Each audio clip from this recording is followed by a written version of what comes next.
నువ్వు కూడా కూర్చోరా. నేను తర్వాత తింటాను తాతయ్య. టైం అయిందిగా, తర్వాత ఎప్పుడు తింటావు? కూర్చో.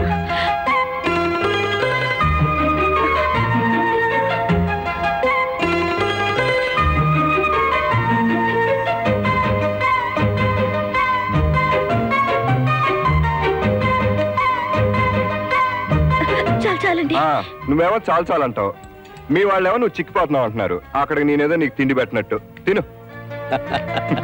బాగానే ఉంది. సరేగాని బాబు, ఈ మధ్య కొత్తగా సీరియల్స్ ఏమన్నా రాస్తున్నావా? రాయడానికి ఖాళీ ఎక్కడ ఉందండి? అదేమిటి? మీ అమ్మాయి నన్ను విడిచిపెడితేగా.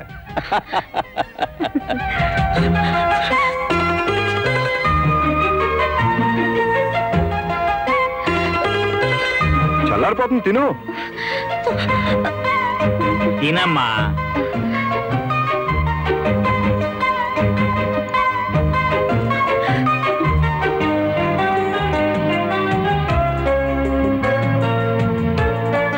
అదేమిటి ఎడం చేత తింటున్నావు? అదే ఏం లేదమ్మా, ఊరికే. అదేంటి ఊహ, కుడి చేత్తో తిను. మీరు ఎడం చేత్తో తింటే అది కుడి చేత్తో తింటుంది.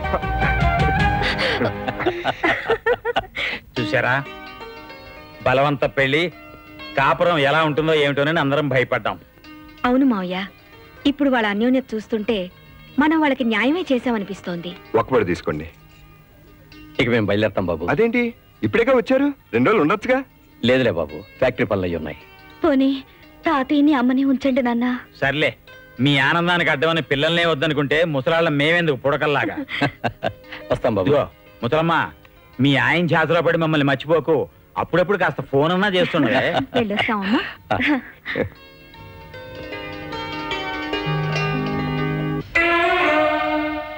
ఐఎమ్ సారీ ఊహ, మనం సంతోషంగా ఉంటున్నామో లేదోనని చూడ్డానికి వచ్చారు మీ వాళ్ళు.